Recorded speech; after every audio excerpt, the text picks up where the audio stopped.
Chapter 196, Spirit Medium Mirror. Klein rushed out of the heavy safe in retreat. Only when he realized that everything seemed fine did he calm down. That white bone statue is creepy. Although it isn't dangerous, it gives me the creeps. Could it be the so-called primordial demoness? An evil god like the hidden sage, the dark side of the universe, or the true creator? Klein recalled his hunches about Madame Sharon, and he suddenly understood what existence the white bone statue might represent. Just as he thought, his spirituality stirred as an ominous premonition gripped him. Klein quickly flew next to the window with complicated patterns and looked at the road outside. He saw a carriage driving towards the front gate under the light of the gas street lamps. Madame Sharon is back.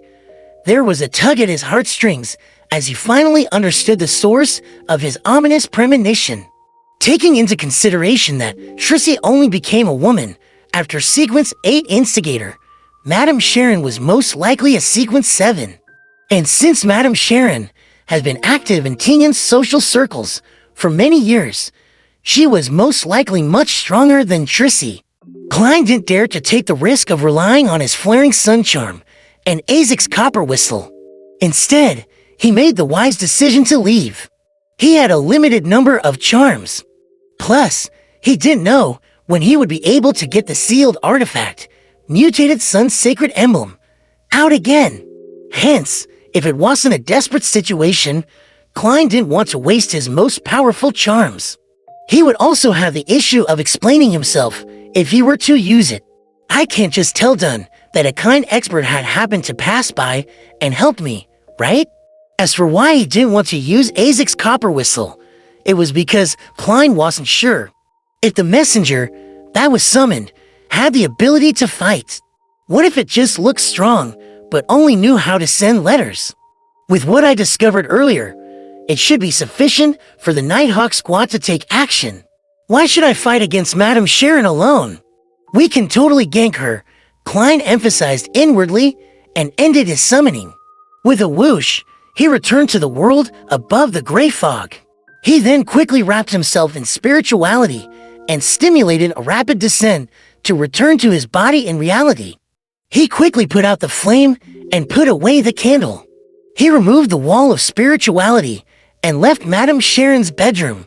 He took the same path back, but he didn't have the time to reset the bolt on the balcony door. Sliding down the water pipe, Klein climbed over the wall, which was opposite the entrance of the house. He remained hidden until he reached the neighboring street. Then, he hired the expensive night carriage to Zoutland Street. Madame Sharon, who looked beautiful in her black dress, slowly walked to the second floor. She dismissed her maidservants and opened the door to her bedroom. Her pure clear eyes suddenly concentrated and reflected fine threads that were almost transparent and unnoticeable. They didn't possess the luster of spirituality. They were like human hair that was pathologically changed. If one didn't already know of their existence or have a pair of very special eyes, they wouldn't notice the strands. All those fine threads had torn and fallen to the ground. Madame Sharon squinted her eyes and directed her focus onto the thick gray metal safe. 36 Zoutland Street, the Blackthorn Security Company. Dunn was reading the newspaper casually with his legs crossed. He looked at Klein, who appeared before his office door with a strange expression.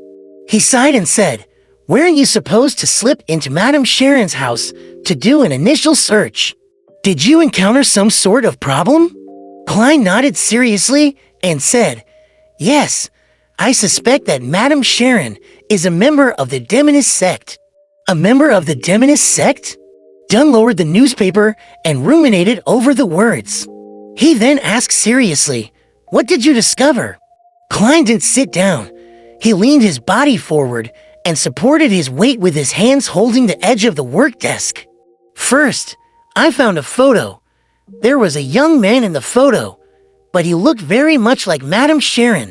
If he were to change into female clothing, put on makeup, and Photoshop the picture a little, he would look exactly like Madame Sharon." Klein held back his urge to lampoon.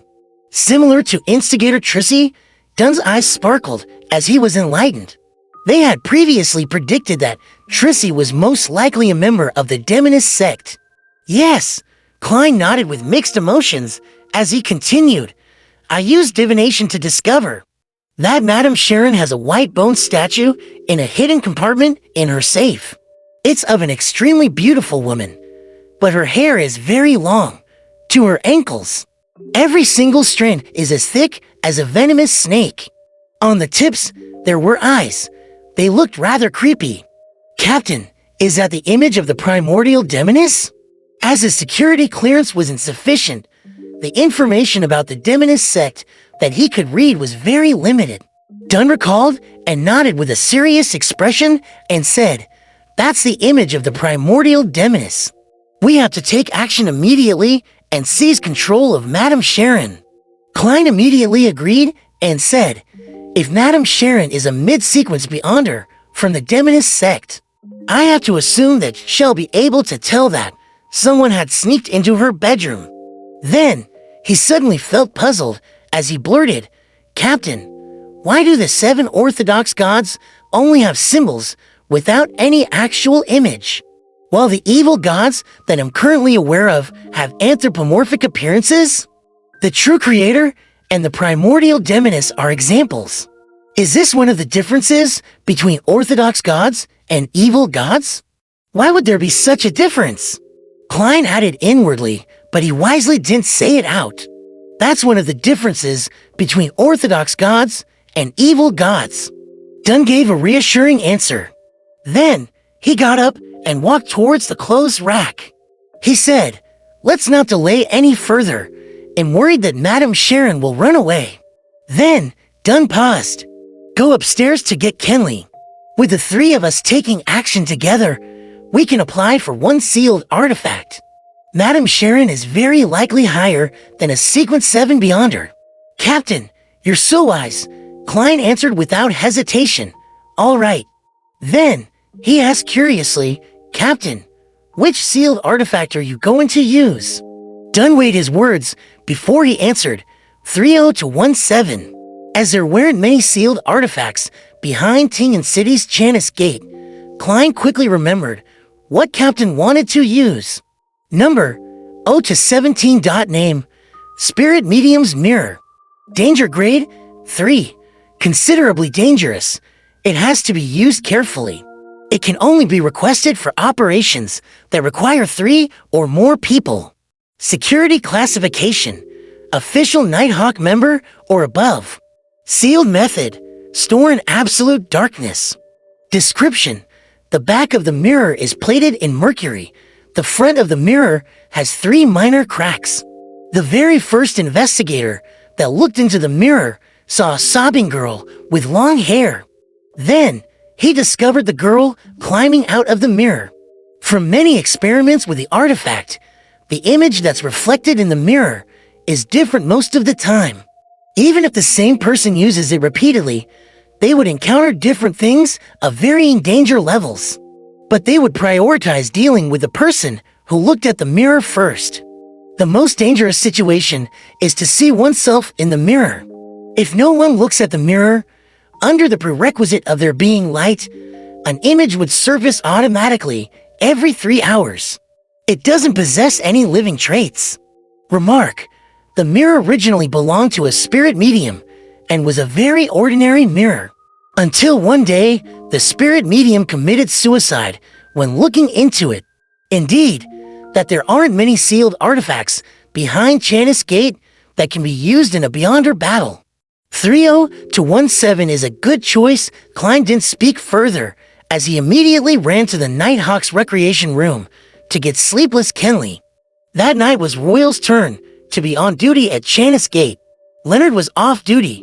Seekatron was patrolling areas like Raphael's cemetery, and the new member would only arrive on Sunday.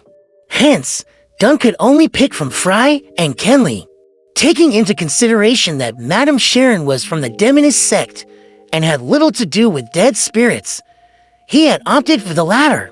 After a few minutes, Dunn returned from the basement. He held the mirror that was tightly wrapped in a thick black cloth. Frankly speaking, If I didn't know beforehand, I wouldn't be able to tell that it's a mirror. None of it is exposed. Klein went forward with the petite-sized Kenley. You're in charge of using sealed artifact 3-0-17. Done passed the mirror to Kenley.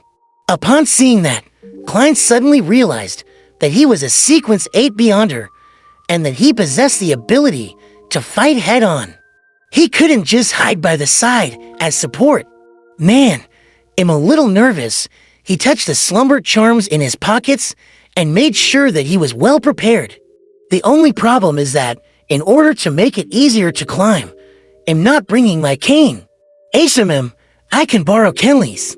He has the mirror in one hand and a gun in the other. That should be sufficient. Amidst Klein's thoughts, the trio arrived downstairs and took a carriage to Osna Street. On their way there, Kenley looked at the sealed artifact 3-0-17 in his hands. He sighed from the tension.